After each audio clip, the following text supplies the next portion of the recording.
time. So this will be part one of many times we'll get the chance again. Jesse, I know you're on location. Thanks for stopping by, man. Of course. Thanks for having me. So I was talking to your dad, and your dad basically said he did not drag you into acting. Why act then if he didn't drag you into acting? Especially, your dad's famous actor. You got to learn a lot from him, but why did you decide to act if he didn't drag you to it? Because a lot of kids have to have that gumption that their father or their mother says, hey, you should be this, or you're going to go and choose something else. I love the way you phrase that. You know, I was always on film sets growing up, and I just loved entertaining people. It all started, funny enough. I know this is a story people here I've heard before. I loved making my mom laugh and my family laugh and entertaining them. And I used to literally have like a magician set in front of my family when I was a kid. And I just loved entertaining them. And I loved watching movies. And every time my dad would take me on set, I loved being in the creative, mindset there, and helping them like create the set. And they would, allow me to walk around. And so it was always such a great experience. And I would literally take my dad's camera and I would make little movies with my GI Joes, and I would do sound effects with my mouth, and like you used all kinds of things. Like I'd use the grass outside, like my GI Joes were in the jungle. So I was always making movies and telling stories since I was a kid. And my parents just wanted me to go into that naturally. They never wanted to force me to be in the business because it is a tough business. And I was always in theater and acting classes when I was younger. And then when I was about 17, I kind of like really jumped into it professionally. I was kind of late into the game, but I grew up in it, so I kind of had the greatest acting school you could really have is growing up on sets. Let's talk about being on sets. Like as I look back to experiences I had before and how that helps me today, right? Going and recording with you just off the fly because I'm a former professional wrestler is making a comeback. I did challenge your dad to a match in my documentary. So you'll have to go back and see that. Because he said, he says, I'm in. I'm so excited you're going to do it. One of the people, Chris Mulkey, and I are going to do a movie on the Road Warriors. I'm pitching his script I right now love for that. Chris. Love And Chris. so there's different connections we have in the conversation, but you get these experiences and it's like, it's nothing to me. Just get me on camera. I'm fine because of my days in wrestling, because I got the experience of that, because I've done over 10,000 of these. Once you get on set, you learn the nuances. So you have that prior knowledge. So once you start acting, it doesn't seem as nerve wracking or something that it kind of becomes more natural for you, right? For sure. I mean, I was just thinking about as you were saying that, I'm still learning and changing and adapting. I don't have like a specific style. It's always, even last night I was filming.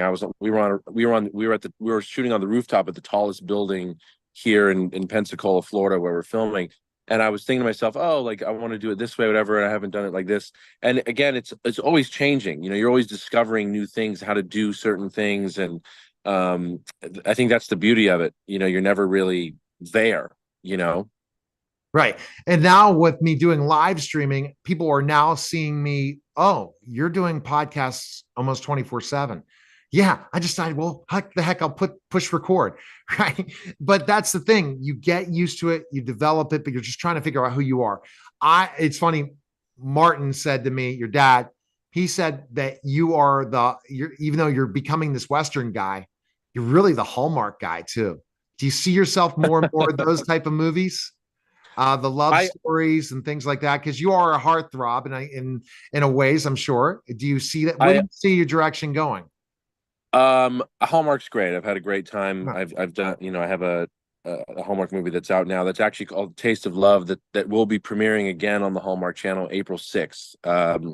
And I mean, any facet of filmmaking is fantastic. Doing Hallmark movies is just a different palette that I get to play on. You know, more my I think more my lane is a little bit more, something a little bit more edgier, in certain aspects, because like I really enjoy doing action, and Oh, you don't really get a lot of that in Hallmark movies.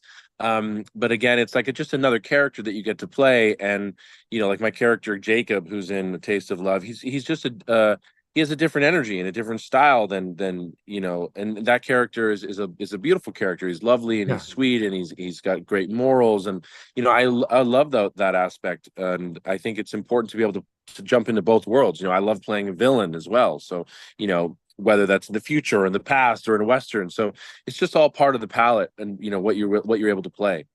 Your dad speaks so highly of you. You're just starting, right? You have a high trajectory you're going towards. I mean, we're Well, seeing it thank with you. just being in Hallmark to then just the experience in Cobra Kai. Talk about, specifically, you're only filming a few shots, but you're really remembered in that. And then since then, everything's picked up like crazy for you. I don't know if that was your big break, but getting in Cobra Kai and getting to play your dad as a young man, I think that chain that really got you known in a way, but I think you're already on your way in a way compared to now where we're talking about all these different projects from now Far Haven to the Hallmark show to all those things. But what was that experience like of being in a brand like Cobra Kai and being part of that? Um, oh, it was incredible. By the way, Barrett Carnahan plays the young Kreese. I was the bully that bullies the younger version Oh, I that didn't know. started. Sorry. Okay. That's okay. No, no, people get confused. It's okay. My character helped fuel the trajectory of Kreese's character joining the military and all that. Oh, But go it figure. was such an amazing experience. I mean, it was like, I mean, I'm a fan of Karate Kid and Cobra Kai myself. Just even though my dad is who my dad is, I'm a big nerd, so I love all that stuff. So you know, the fact that I got to audition for it and the fact that I was able to book it and then be on set, and it was a really amazing experience. And having my dad there, it was, you know, it was really an honor to be able to join that universe. And I was really blessed and excited, and I was so humbled by the whole experience. And you know, it's just great. I mean, when you're on a show like that on Netflix that has, you know, such a large, you know, market around the world that people get to watch, that platform is so big, you know, you're able to be seen that way, which is so wonderful. You know, I mean, I've done like 20 different movies, and you know, when you get to do a something like on Netflix, you know, it just changes certain things. And so I was very fortunate enough to have that. And I think those scenes were so important in the show, you know, these flashback sequences. You know, I'm going to Comic-Con with my dad and a couple other Cobra Kai cast in Scotland in October. Oh, You know, wow. people just love those characters, and they loved what they meant at the time. You know, that storyline was such a crucial aspect to the inception of the show and the storyline of Karate Kid and Cobra Kai. You know, people just don't forget some of those characters. Like, I mean, like my dad, you know, that he did this character like almost 40 years ago, and people are still, you know, in love with it now as if it was came out yesterday, you Yeah, know. exactly. He's a rock star and being part Thank of you. that rock star. But let's just jump to Far Haven because we only have a certain amount of time. Yep. A great storyline. You're the cast. I just look at the cast. You got Bailey Chase, Amanda Rigetti. You have Bruce Boxleitner. You have Nancy Stafford. You have your dad. You have A. Martinez. You have just yourself, Chris Mulkey. I mean, the list goes on and on. Don Most. I mean, that's an Yeah, all-star group to be part of. that Um, movie was so much fun to be a part of, and I'm so excited that people get to actually see it. It premieres on the INSP network on April 14th. It's a gritty, fun Western. Bailey's fantastic. Gary Wheeler was the director. He was just excellent to work with. I have another show that I did with him called Blue Ridge coming out in less than 2 weeks. But Farhaven is a wonderful Western, and I had so much fun making that. I look totally different. I grew my hair out for that role. It's down to my shoulders.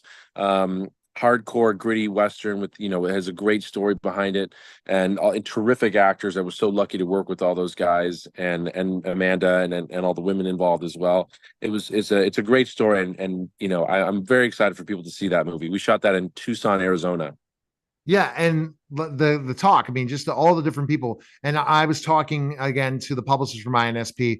This network's growing leaps and Oh yeah. bounds. Western. I mean, they're going to have more and more original programming, and it's growing to a level that for that area that's gigantic for sure. And it's They've got really they Oh, sorry, I didn't mean to interrupt you. no. Go ahead. You go. Mhm. Oh, they've really encompassed, like, you know, they have the network has these great family values in their stories, but they also really push the bar, you know, in terms of like the edginess of the story. Like they don't take away from the realism of like in the Western, like, people die, there's gunfights, like, there's really these intense moments that sometimes you don't get to see in certain networks. Like, they really go there, and I think that's important because it's the realism of it. And I am very fortunate to have worked with them, and going to be doing more with them. So I loved Farhaven. I loved being in it. I loved my character. Clay Yes. Cassidy is his name. It's just wonderful.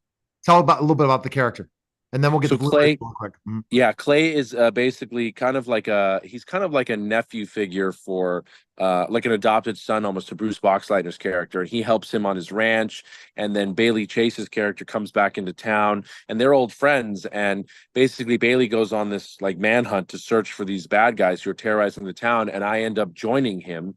And Bailey and I basically, and A Martinez, we go on this search to find these bad guys. And eventually I become the deputy next to Bailey in the show. And it's a great story. It's an adventure story. And there are gunfights, so people are going to love a good gunfight in a Western. And I'm very excited for people to watch this. You gotta love INSP, and it's funny. I Yes. hooked up with them before they were a Western network. That when they still had other shows, and where they've gone is unbelievable. And go figure, it just happened so fast. Talk about Blue Ridge real quick, and your character in Blue Ridge and what Blue Ridge is. Blue Ridge is a new series starring Jonathan Sheck. It was based off the movie Blue Ridge that they did. And my character Gage, he comes in episode 3 because it's an 8-part series. He comes in episode 3, and he's basically like this band's manager that comes into town, and he just wreaks havoc all over the town. I mean, he's fighting everybody. I mean, this guy wants to literally pick a fight with everybody, even if you're a cop. And Jonathan and I have this amazing fight sequence towards the end of the episode that was incredible to shoot. We had so much fun, and working with Jonathan was amazing. He's a big family friend of the INSP network, and he's become a dear friend. I'm actually visiting them. They're doing a premiere for it next week in Nashville, which I'll be there for. And it's a great show. It's basically Blue Ridge is a modern day Western drama, basically. And it's a great show. It has all the aspects, action. They got family values. There's romance in it. There's a feud between families. This show I can't wait for them to keep doing more of these, because it's the perfect amalgamation of drama and cinema all together in a TV show. That's fantastic. It feels great to get these opportunities. I'm looking at your career and trajectory. I think Hallmark, now this with INSP, it's on its way. And right now you're shooting. You can't tell us what you're shooting right now, right? I can. It's called Phrase 7. It's based on a book series written by Chase Hughes. And he's one of the leading behavioralists and interrogators, and he basically wrote the manual that the FBI uses to interrogate people. And he's an incredible guy. And this is basically loosely based off of his life in the military as an operative. And it's basically about like my character's name is Pierce Reston, who's like in the books called Phrase 7, and you're basically following this journey of him, trying to stop an evil terrorist basically from doing something to the rest of the world. But he uses certain aspects to get into like the mind of people to help get information. It's a very different storyline than I've done before, and the character that I'm playing, it's very psychological, and it's so interesting to play this. And I love this. It's called Phrase 7. When is that coming out? Do you know after the shoot? This will probably come out in early 2025. Awesome. And any other projects you're promoting right now that people can check out? Taste of Love, you talked about. Then also Taste of Love. What else is there? God, there's been so much. I had another Christmas movie that came out as well with Tatiana Ali. The Holiday Traditions. And oh my God, I'm almost blanking. I'm not even kidding you. There's so much that I've been shooting. Oh, there's another Western I did called The Gunfighter's Deal that will be coming out towards the end of 2024. They're in post-production now. We shot that in Florida. That's got Kevin Sorbo in it, Terry Kaiser. My dad makes a great appearance in that as well. Tommy Rose, who's in that. She's a wonderful actress. We got a lot of good stuff coming out. You definitely best place people can follow you and find information. Again, Farhaven comes out April What'd you say? Far Havens comes out what date? April 14th. Okay. Okay. And Yep. best place to connect with you. Where do you like people to go? Jesse Cove, JESSE KOVE across all social media platforms. Love it, Jesse. Thanks for stopping by. We're gonna definitely have a part two, especially to promote Blue Ridge later down the line or other projects. So thanks for stopping by. Yes, I'm here for you. Thank you so All right, much. you're welcome. You're listening and watching.